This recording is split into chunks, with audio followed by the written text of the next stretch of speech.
Hello everyone, আসসালামু আলাইকুম। আমি Sagar Ahmed, back to my YouTube channel. তো আজকে আপনাদেরকে দেখাবো আমি এলপিজি গ্যাসের লাইন কিভাবে করে থাকি।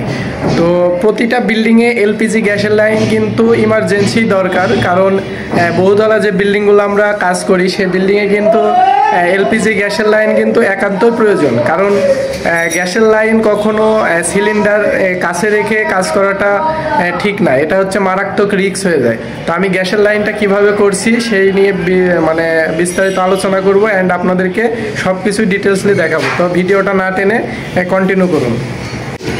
তো গ্যাসের লাইন করার জন্য আপনাদের প্রয়োজন হবে এই যে জিআই পাইপ। জিআই এগুলো কিন্তু এসএস পাইপ, জিআই এসএস, মানে এগুলাতে কখনো জং আসবে না।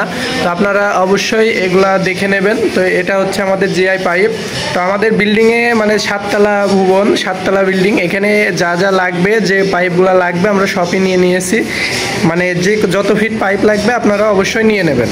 তো এই যে দেখেন অলরেডি আমাদের আকাশ কাজ করছে, এই যে গ্যাস লাইনের কাজ অলরেডি করছে। এই যে আকাশ আছে, দীপু আছে। আকাশ, কি অবস্থা ভাই? এই যে গ্যাস লাইনের কাজ করছে, এলপিজি গ্যাস লাইনের কাজ চলছে। এই যে দেখেন আমাদের যে এলবুগুলো আমরা লাগাচ্ছি গ্যাস লাইনের, দেখি এটা হচ্ছে আমাদের এই যে একটা ফিটিংস, এটা কখনো জং আসবে না, মানে কখনোই মরিচা পড়বে না। সরি, এটা হচ্ছে ফিটিংস, ঠিক আছে। তো জিআই ফিটিংস অবশ্যই ব্যবহার করতে হবে এলপিজি গ্যাস লাইনের ক্ষেত্রে। আর বাথরুমের টয়লেটের ক্ষেত্রে আপনারা সিপিভিসি পাইপ ব্যবহার করতে পারেন। এই যে আমাদের জিআই পাইপ। তো এগুলা মানে আধুনিকতার সময় আসলে পরে অবশ্যই আধুনিকতা কাজ করতে হবে, নাকি দিব?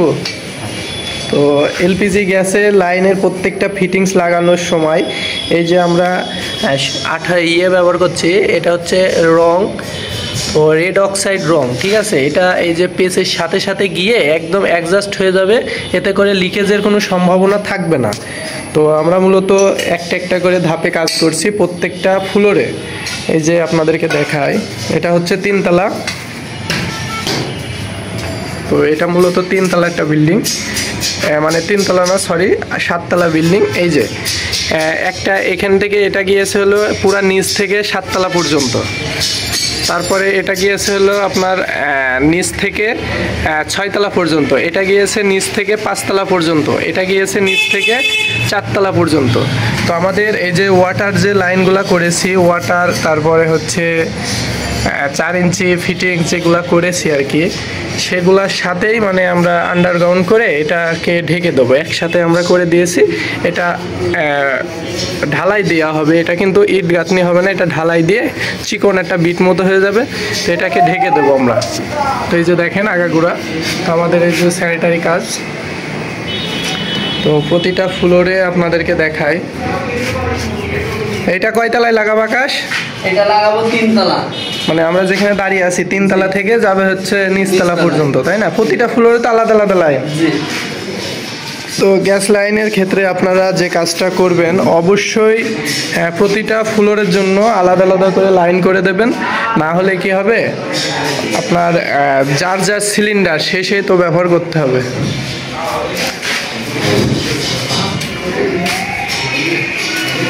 তো আমরা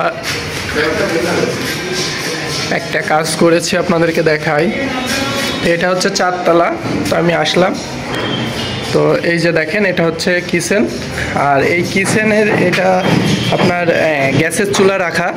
তো দেখেন এখানে কতটা নিকটে, এখানে যদি সিলিন্ডারের বোতল রাখে তো সেই ক্ষেত্রে কিন্তু বাস্ট হওয়া রিস্ক থেকে যায়, খুবই রিস্ক। আর এগুলা আমরা পয়েন্টটা নিয়ে চলে আসছি, এই যে দেখেন নিচ থেকে এই জায়গাতে, মানে এখানে কোনো বোতল থাকবে না, মানে বোতলটা পুরাটাই নিচে থাকবে সিলিন্ডারটা। আর এখানে গ্যাসের চুলার সাথে এটা কানেকশন হয়ে যাবে। এখানে 1/2 ইঞ্চি বল ভাল্ব থাকবে, এই যে পয়েন্টগুলো প্রত্যেকটাতে নিচে। এটা অবশ্যই এখানে শর্ট পিস লাগিয়ে বাড়িয়ে দেওয়া হবে। তো এটা হচ্ছে কিচেন আমরা যে বিল্ডিংয়ে কাজ করছি। এই সিরিয়ালে প্রত্যেকটা আপনার লাইন উঠে পড়েছে অলরেডি। তো অলরেডি বাথরুমের কাজও আমাদের করা কমপ্লিট। এই যে এটা হচ্ছে বাথরুম, এই যে সিপিভিসি পাইপ অ্যান্ড হচ্ছে ফিটিংস আবার হচ্ছে সি পাইপ 1.5 ইঞ্চি। তো আমরা বিল্ডিংয়ে সিপিভিসি কাজ করার চেষ্টা করি, প্রতিটা বিল্ডিংয়ে সিপিভিসি এখন গুণগত মান সম্পন্ন অনেকটা ভালো। তো এটা হচ্ছে ফিটিংস। তো অবশ্যই জানাবেন যে গ্যাস লাইনের কাজটা আমি ঠিকভাবে করছি কিনা, ঠিক হচ্ছে কিনা। মানে গ্যাস লাইনের কাজ কিন্তু এক একজনা এক একভাবে করে থাকে। তো আমি যে গ্যাস লাইনের কাজটা করছি সেটা হচ্ছে একান্তই মানে আমার ব্যক্তিগত ব্যাপারে।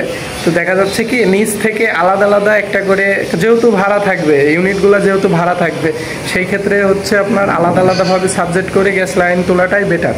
কারণ আলাদা দিলে কি হয় আপনার নিচ থেকে, এখানে কিন্তু আমাদের চুয়াডাঙ্গা শহর, এখানে কিন্তু কোনো সাপ্লাই গ্যাস নাই।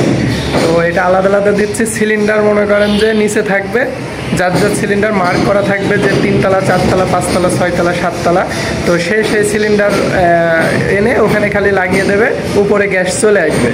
তো এই গ্যাস সিলিন্ডারের মানে কোনো ওপরে নিয়ে আসা লাগবে না, যে একটা সিঁড়ি বেয়ে যখন উপরে নিয়ে আসবে তখন কিন্তু একটা খাটনিরও ব্যাপার, আবার হচ্ছে প্রচণ্ড রিস্ক থেকে যায়।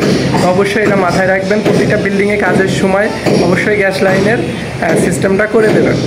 তো মূলত এই ছিল আজকের ভিডিও। আর কেমন লাগলো অবশ্যই কমেন্ট করে জানাবেন। আর গ্যাস লাইনের কাজটা মোটামুটি আমি পুরাটা টোটালি দেখাতে পারলাম না। আর অবশ্যই গ্যাস লাইনের কাজটা করার সময় আপনারা জিআই পাইপ লাগানোর সময় অবশ্যই মানে ব্যবহার করবেন, রং ব্যবহার করবেন আর থ্রেড টেপ ব্যবহার করবেন। তো সেই ক্ষেত্রে কি হবে, লিকেজ করার কোনো সম্ভাবনা থাকবে না। আর গ্যাস লাইনে কখনো লিক রাখা যাবে না। তো অ্যাকচুয়াল লিক যদি থাকে সেই ক্ষেত্রে ওখান থেকে কিন্তু রিস্ক থেকে যাবে। তো কাজটা কেমন লাগলো অবশ্যই কমেন্ট করে জানাবেন। ধন্যবাদ সবাইকে। আসসালামু আলাইকুম।